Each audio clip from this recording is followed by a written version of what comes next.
कहते हैं ना, देर आए पर दुरुस्त आए। मैंने पूरा एनालाइज किया किस तरीके से, क्यों, कैसे। ऐसा नहीं कि पीडीएफ बनाया दे दिया, बच्चों को समझ में ही नहीं आया। पूरा एकदम फ्रेश तरीके से मैंने आपको बताया है कि किस तरीके से एग्जामिनेशन में आपको परफॉर्म करना है, कौन सा चैप्टर है जिससे कितने नंबर का क्वेश्चन पूछता है और कौन सा। हेलो एवरीवन, आप सभी का स्वागत है हमारे इस चैनल पे। जैसा कि आप लोगों को पता है कि जो भी बच्चे हिंदी मीडियम से क्लास 12th की तैयारी कर रहे हैं उनके लिए यहाँ पर अच्छे कंटेंट जो है वो दिए जाते हैं। आज हम लोग काफ़ी इम्पोर्टेंट वीडियो की तरफ बढ़ने जा रहे हैं, जिसमें हम लोग डिस्कस करेंगे कि 2022 में जो बच्चे एग्जामिनेशन देंगे उनके लिए फिजिक्स का सिलेबस जो है वो क्या रहने वाला है। तो वीडियो को लास्ट तक देखना, आपको अच्छे से समझ में आ जाएगा कि कौन से चैप्टर से कितने मार्क्स के क्वेश्चन पूछे जाते हैं। और ये ओरिजिनल सिलेबस है, सबसे बड़ी बात ये ओरिजिनल सिलेबस है। और कौन कौन सा ऐसा चैप्टर है जो आपको पढ़ना है, कौन सा इंपॉर्टेंट चैप्टर है। और सबसे बड़ा चीज़ मैं आपको एक गिफ्ट में बात बताने वाला हूँ कि 2 नंबर के कितने क्वेश्चन पूछे जाते हैं और 5 नंबर के कितने क्वेश्चन पूछे जाते हैं और 1 नंबर के कितने क्वेश्चन पूछे जाते हैं और इनमें से कितने क्वेश्चन हमको बनाने होते हैं। और सबसे खास बात यह है ना कि ये कॉमन है, बट काफ़ी स्टूडेंट को पता ही नहीं होता है। ठीक है, स्टार्ट करते हैं। तो अगर यूनिट की बात की जाए तो सिलेबस के अकॉर्डिंग 10 यूनिट हम लोग को पढ़ना होता है।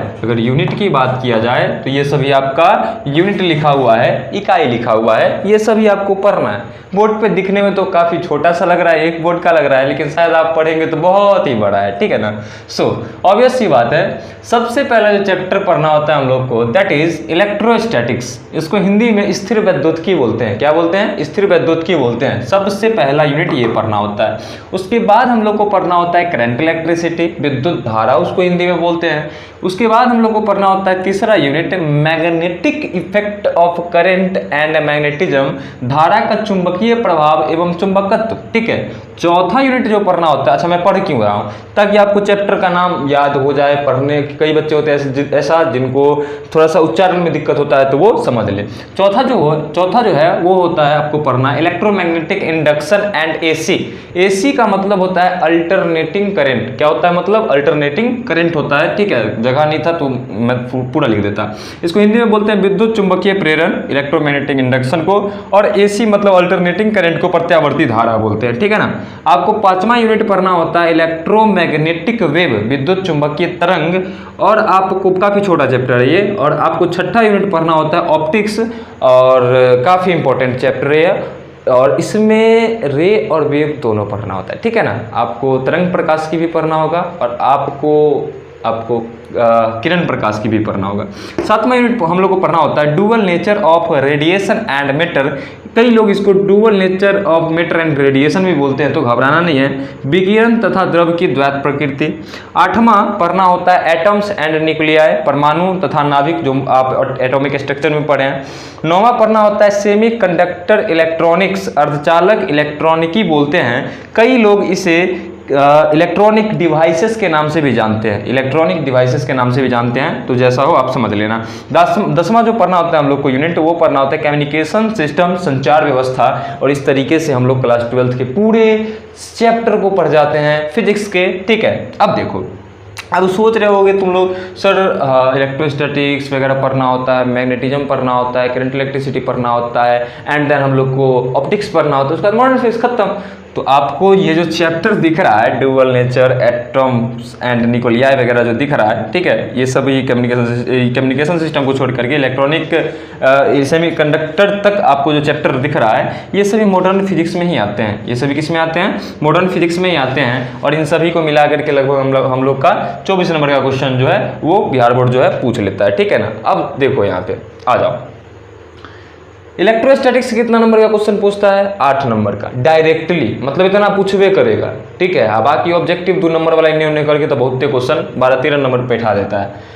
करंट इलेक्ट्रिसिटी से 7 नंबर का क्वेश्चन पूछा जाता है। ये 1 के जैसा लग रहा है लेकिन ये है 7। Magnetic effect of current and magnetism जो है इससे आपको पढ़ना, इससे आपको 8 नंबर का क्वेश्चन पूछता है। विद्युत चुंबकीय प्रेरण एवं प्रत्यावर्ती धारा जो है electromagnetic induction and alternating current, उससे 8 नंबर का क्वेश्चन पूछता है। इलेक्ट्रोमैग्नेटिक वेव से आपका 3 नंबर का क्वेश्चन पूछता है। ऑप्टिक्स में रे और वेव दोनों को मिलाकर के 14 नंबर का क्वेश्चन पूछता है। Dual nature of radiation and matter से 4 नंबर का क्वेश्चन पूछता है। एटम्स एंड न्यूक्लियाई से आपको 6 नंबर का क्वेश्चन पूछता है। सेमीकंडक्टर से आपको 7 नंबर का क्वेश्चन होता है, जिसमें लॉजिक गेट वगैरह पढ़ना होता है और आप इलेक्ट्रॉनिक डिवाइसेस के बारे में पढ़ते हैं। और कम्युनिकेशन सिस्टम से आपसे 5 नंबर का क्वेश्चन पूछता है। इस तरीके से ओवरऑल 70 नंबर का क्वेश्चन आपसे बिहार बोर्ड पूछता है। एग्जामिनेशन का मोड क्या है? एग्जामिनेशन आपको ऐसे होगा, थ्योरी प्लस प्रैक्टिकल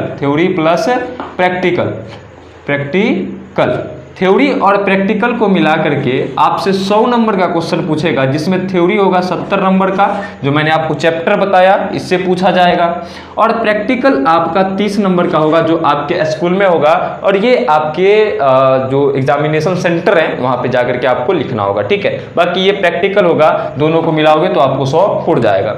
अब बात आती है कि 3 तरीके से क्वेश्चन पूछता है। पहला तो 1 अंक का क्वेश्चन पूछेगा, ठीक है। दूसरा 2 अंक का क्वेश्चन पूछेगा। तीसरा आपसे 5 अंक का क्वेश्चन पूछेगा। इसको बोलते हैं वस्तुनिष्ठ प्रश्न, मतलब ऑब्जेक्टिव। इसको बोलते हैं लघुत्तरीय, मतलब शॉर्ट टाइप क्वेश्चन, और इसको बोलते हैं दीर्घोत्तरीय, मतलब लॉन्ग टाइप क्वेश्चन। 1 नंबर का क्वेश्चन आपको एग्जामिनेशन में 42 को रहेगा, ठीक है, और 2 नंबर का क्वेश्चन 18 रहेगा, और 5 नंबर का क्वेश्चन आपको 6 रहेगा। सर पूरा बना देना है? बिल्कुल नहीं, पूरा नहीं बनाना। 42 में से आप कोई भी चॉइस करके आप 35 बनाएंगे, तो 35 गुना 1 नंबर आपको मिलेगा। 35 को बनाएंगे तो 1 नंबर मिलेगा, तो ये हो गया आपका 35। ठीक है, इधर पता नहीं दिखाई दे रहा है या फिर नहीं दे रहा है, मैं देख ले रहा हूँ एक बारी। दिखाई दे रहा है क्या? नहीं दे रहा है, शायद नहीं दे रहा है दिखाई। ठीक है, चलो ये नहीं लिखते हैं यहाँ पर, ये गुना होने वाला नहीं लिखते हैं। ठीक है, चलो 2 नंबर का क्वेश्चन 18 पूछेगा, जिसमें से आपको 10 ही बनाना होगा।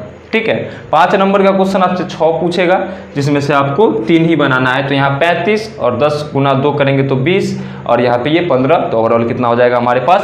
70 नंबर का इस तरीके से क्वेश्चन पूछेगा। तो आप चॉइस करके बना सकते हैं। 42 में से 35 बनाना होगा, 18 में से 10 बनाना होगा, और 6 में से आपको कोई 3 बनाना होगा। अथवा का कोई टेंशन नहीं है, आप कोई भी 3 बना सकते हो। ये था ओवरऑल सिलेबस। काफ़ी बच्चों का डिमांड था कि सर सिलेबस के बारे में बताइए। मुझे समय लग गया, थोड़ा सा देरी हुआ सिलेबस बताने में, पर वो कहते हैं ना, देर आए पर दुरुस्त आए। मैंने पूरा एनालाइज किया किस तरीके से, क्यों, कैसे।